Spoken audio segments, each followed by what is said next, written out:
ഒരിക്കൽ അദ്ദേഹത്തിന്റെ കൂടെയുള്ള ഒരാൾ പ്രവാചകന്റെ അത്ഭുതത്തെക്കുറിച്ച് പറഞ്ഞു. പ്രവാചകൻ മരണത്തിൽ നിന്ന് 4 പേരെ ജീവിതത്തിലേക്ക് കൊണ്ടുവന്നിട്ടുണ്ട്. ഇത് കേട്ട് ജൂതന്മാരിൽ ഒരാൾ ഈ അടുത്തു മരിച്ച ഒരാളുടെ ചേതനയേറ്റ ശരീരത്തെ പുനർജീവിപ്പിക്കാൻ പറഞ്ഞു. സാം എന്നയാളെ ജീവിതത്തിലേക്ക് കൊണ്ടുവരാൻ ആവശ്യപ്പെട്ടു. ആളുകൾ പ്രവാചകനോടൊപ്പം അയാളുടെ കല്ലറയുടെ അടുത്തേക്ക് പോയി.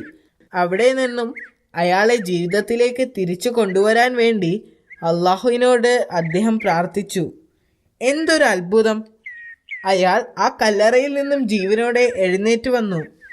ഒരിക്കൽ പ്രവാചകൻ തന്റെ അനുയായികളോട് 30 ദിവസം നോമ്പ് അനുഷ്ഠിക്കാൻ ആവശ്യപ്പെട്ടു. അവർ സമ്മതിക്കുകയും അവർ ഉപവാസം ആരംഭിക്കുകയും ചെയ്തു. 30 ദിനരാത്രങ്ങൾ ഉപവസിച്ചതിനു ശേഷം ശിഷ്യന്മാർ അദ്ദേഹത്തോടൊപ്പം മരുഭൂമിയിലേക്ക് യാത്രയായി. പ്രവാചകനോടൊപ്പം ആയിരക്കണക്കിന് ആളുകൾ അദ്ദേഹത്തെ അനുഗമിച്ചിരുന്നു. അനുയായികളിൽ പലരും രോഗബാധിതരായിരുന്നു.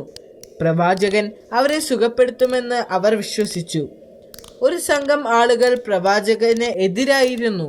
പ്രവാചകൻ എവിടെ പോയാലും അവർ കൂടെയുണ്ടാകും. അവർ കൂടെ പോയിരുന്നത് അദ്ദേഹത്തെ പരിഹസിക്കാനും അവസരം കിട്ടുമ്പോഴെല്ലാം നിന്ദിക്കാനുമായിരുന്നു. 30 ദിവസ ഉപവാസ ശേഷം സത്യനിഷേധികൾ പ്രവാചകനോട് ചോദിച്ചു. അവർക്ക് ആകാശത്ത് നിന്നും ഭക്ഷണം ലഭിക്കുമായിരുന്നെങ്കിൽ അവരുടെ ഉപവാസം അള്ളാഹു സ്വീകരിച്ചു എന്ന് ഉറപ്പാക്കാമായിരുന്നു. അവർ ഉപവാസം അവസാനിപ്പിക്കുന്ന ആ ദിവസം എന്തെങ്കിലും പ്രത്യേക ഭക്ഷണം കഴിക്കാൻ അവർക്ക് ആഗ്രഹമുണ്ടെന്ന് അറിയിച്ചു. അവിടെ ആയിരക്കണക്കിന് ആളുകളുണ്ടായിരുന്നു. ഇത്രയും പേർക്ക് ഭക്ഷണം എത്തിക്കാൻ പ്രവാചകനെ സാധിക്കില്ല എന്ന് അവർക്കറിയാമായിരുന്നു. പ്രവാചകൻ അവരുടെ ആവശ്യങ്ങൾ അംഗീകരിച്ചു. എന്നിട്ട് അല്പം മാറിയിരുന്ന് അള്ളാഹുവിനോട് പ്രാർത്ഥിച്ചു. എന്തൊരു അത്ഭുതം! പ്രവാചകന്റെ പ്രാർത്ഥന ദൈവം സ്വീകരിച്ചു. ആകാശത്ത് നിന്ന് ധാരാളം ഭക്ഷണം വന്നു. താഴെയൊരു മേഘവും മുകളിൽ മറ്റൊരു മേഘവും. മലക്കുകൾ ചുറ്റും നിന്നുകൊണ്ട് ഭക്ഷണം താഴോട്ട് കൊണ്ടുവന്നു. സാവധാനത്തിൽ അത് താഴേക്ക് വന്നു. ആ സമയത്ത് പ്രവാചകൻ തന്റെ പ്രാർത്ഥനകളിൽ മുഴുകിയിരിക്കുകയായിരുന്നു. ആഹാരം പ്രവാചകന്റെ തൊട്ടടുത്ത് വന്ന് നിന്നു. ഒരു വെളുത്ത തുണി കൊണ്ട് അത് മൂടിയിരുന്നു. അള്ളാഹുവിന്റെ നാമത്തിൽ പ്രവാചകൻ മെല്ലെ ആ തുണി എടുത്തു മാറ്റി.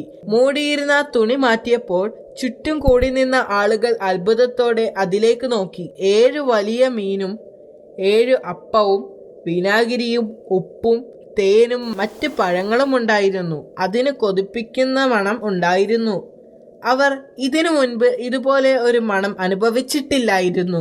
അപ്പോൾ ഈസാ നബി അവിശ്വാസികളോട് അതിൽ നിന്ന് കഴിക്കാൻ പറഞ്ഞു. താങ്കൾ അതിൽ നിന്ന് എടുത്ത് കഴിക്കുന്നത് കണ്ടതിന് ശേഷം മാത്രമേ ഞങ്ങൾ കഴിക്കുകയുള്ളൂ എന്ന് അവർ പ്രവാചകനോട് പറഞ്ഞു. ഇത് ആവശ്യപ്പെട്ടത് നിങ്ങളാണ്, അതുകൊണ്ട് ആദ്യം നിങ്ങളിത് കഴിക്കണം. പ്രവാചകൻ അവരോട് ആവശ്യപ്പെട്ടു. പക്ഷേ സത്യനിഷേധികൾ അത് നിരസിച്ചു. അപ്പോൾ പ്രവാചകൻ ദരിദ്രരും രോഗികളും അന്ധരും അംഗവൈകല്യമുള്ളവരുമായ ആളുകളോട് അതിൽ നിന്ന് കഴിക്കാൻ ആവശ്യപ്പെട്ടു. അവർ 1000-ഓളം ആളുകൾ ഉണ്ടായിരുന്നു.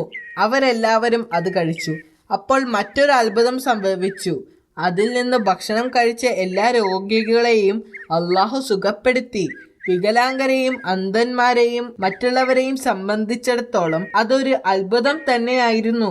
സത്യനിഷേധികളെ ആദ്യം ക്ഷണിച്ചിട്ടും അവർ അത് കഴിക്കാൻ വിസമ്മതിച്ചതിൽ അവർ ഇപ്പോൾ ദുഃഖിക്കുന്നുണ്ടായിരുന്നു. ഈ സദ്യയുടെ വാർത്ത അതിവേഗം പരന്നു. ആ വാർത്ത നഗരത്തിലുമെത്തി. ആയിരക്കണക്കിന് ആളുകൾ ഈ ദിവ്യ സദ്യക്ക് സാക്ഷ്യം വഹിക്കാൻ അങ്ങോട്ട് യാത്രയായി. വിരുന്നിൽ പങ്കെടുക്കാൻ ആഗ്രഹിക്കുന്നവരുടെ എണ്ണം ഇപ്പോൾ വളരെ കൂടുതലായിരുന്നു. പ്രവാചകൻ എല്ലാവരോടും ഭക്ഷണം കഴിക്കാൻ പറഞ്ഞു. ദിവസങ്ങൾ കഴിഞ്ഞു. ആദ്യം മുതൽ അവസാനം വരെയുള്ള ഓരോ വ്യക്തിയും വയറ് നിറയെ ഭക്ഷണം കഴിച്ചു. ഓരോ ദിവസവും 7000-ഓളം ആളുകൾ ഭക്ഷിച്ചതായി പറയപ്പെടുന്നു. 40 ദിവസത്തിനു ശേഷം ദരിദ്രർക്ക് മാത്രം ഭക്ഷണം നൽകിയാൽ മതിയെന്നും ധനികർക്ക് നൽകേണ്ടതില്ല എന്നും അള്ളാഹു പ്രവാചകനോട് ആവശ്യപ്പെട്ടു. പ്രവാചകൻ ജനങ്ങളോട് സത്യസന്ധരായിരിക്കണമെന്ന് മുന്നറിയിപ്പ് നൽകുകയും ധനികരായ ആളുകൾ വിരുന്നുകളിൽ നിന്ന് അകന്നു നിൽക്കണമെന്നും ആവശ്യപ്പെടുകയും ചെയ്തു. കൂടാതെ ദരിദ്രരോട് ഭക്ഷണം നാളത്തേക്ക് കരുതി വെക്കണമെന്ന് ആവശ്യപ്പെടുകയും ചെയ്തു. എന്നാൽ ജനങ്ങൾ പ്രവാചകൻ പറഞ്ഞത് ശ്രദ്ധിച്ചില്ല. ധനികർ പാവപ്പെട്ടവനായി അഭിനയിച്ച് ഭക്ഷണം കഴിച്ചു. പ്രവാചകന്റെ കൽപ്പന അനുസരിക്കാതെ ദരിദ്രരും ആവശ്യത്തിൽ കൂടുതൽ ഭക്ഷണം കഴിച്ചു. അതിന്റെ ഫലമായി ഭക്ഷണം എവിടെ നിന്നാണോ വന്നത് അങ്ങോട്ട് തന്നെ ഉയർത്തപ്പെട്ടു. ആളുകൾ ഈ അത്ഭുതത്തെക്കുറിച്ച് ദിവസങ്ങളോളം സംസാരിച്ചു. ഒരു രാത്രിയിൽ മഹത്തായ 2 പ്രവാചകന്മാരായ യഹ്യ അലൈഹിസ്സലാമും സക്കരിയ അലൈഹിസ്സലാമും ഭരണാധികാരികളാൽ കൊല്ലപ്പെട്ടു. ആ രാത്രിയിൽ ഈസാ നബിയുടെ മേൽ ഒരു അശരീരിയുണ്ടായി. ഇസ്രായേൽ ജനത്തെ വിളിച്ചുകൂട്ടി പ്രബോധനം നടത്താൻ അള്ളാഹു പ്രവാചകനോട് കൽപ്പിച്ചു. അദ്ദേഹം എതിരാളികളെ പോലെ നിലവിലുള്ള കപടഭക്തന്മാരെയും നിയമത്തെയും തള്ളിപ്പറയുകയും മൂസാ നബി അലൈഹിസ്സലാമിന്റെ നിയമത്തെ ശക്തിപ്പെടുത്തുകയും ചെയ്തു. പ്രവാചകൻ തന്റെ ജനത്തെ ശ്രേഷ്ഠമായ വാക്കുകളിലൂടെയും പ്രവർത്തനങ്ങളിലൂടെയും ലളിത ജീവിതം നയിക്കാൻ ആവശ്യപ്പെട്ടു. അദ്ദേഹത്തിന്റെ ഉപദേശങ്ങൾ പുരോഹിതന്മാരെ ശല്യപ്പെടുത്തിയിരുന്നു. പ്രവാചകന്റെ ഓരോ വാക്കും അവരുടെ ഇപ്പോഴത്തെ അവസ്ഥയ്ക്ക് ഭീഷണിയായിരുന്നു. ജനങ്ങളുടെ മുന്നിൽ അദ്ദേഹത്തെ തരം താഴ്ത്താനും അദ്ദേഹത്തിന്റെ വാക്കുകൾ മൂസാ നബിയുടെ നിയമത്തിന് എതിരാണെന്ന് ജനങ്ങളെ തെറ്റിദ്ധരിപ്പിക്കാനും അവർ തീരുമാനിച്ചു.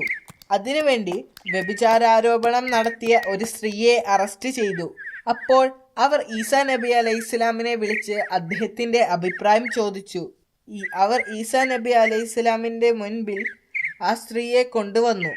വ്യഭിചാരിയെ കല്ലെറിയാൻ നിയമം നിർദ്ദേശിക്കുന്നില്ലേ എന്ന് ചോദിച്ചു. അതെ, പ്രവാചകൻ പറഞ്ഞു. എങ്കിൽ ഈ സ്ത്രീ ഒരു വ്യഭിചാരിയാണ്, ഒരു പുരോഹിതൻ പറഞ്ഞു. അദ്ദേഹം പുരോഹിതന്മാരെയും ജനത്തെയും നോക്കി. അന്നത്തിനു വേണ്ടി തെറ്റ് ചെയ്ത ഈ സ്ത്രീയേക്കാൾ പാപികളാണവരെന്ന് പ്രവാചകൻ അറിയാമായിരുന്നു. ആ ദിവസം വ്യഭിചാര കുറ്റത്തിന് അദ്ദേഹം ഒരു പുതിയ നിയമം കൊണ്ടുവന്നു. അദ്ദേഹം ജനങ്ങളുടെ നേരെ പുഞ്ചിരിയോടെ നോക്കി ഉച്ചത്തിൽ പറഞ്ഞു, നിങ്ങളിൽ പാപം ചെയ്യാത്തവർ അവളെ കല്ലെറിയ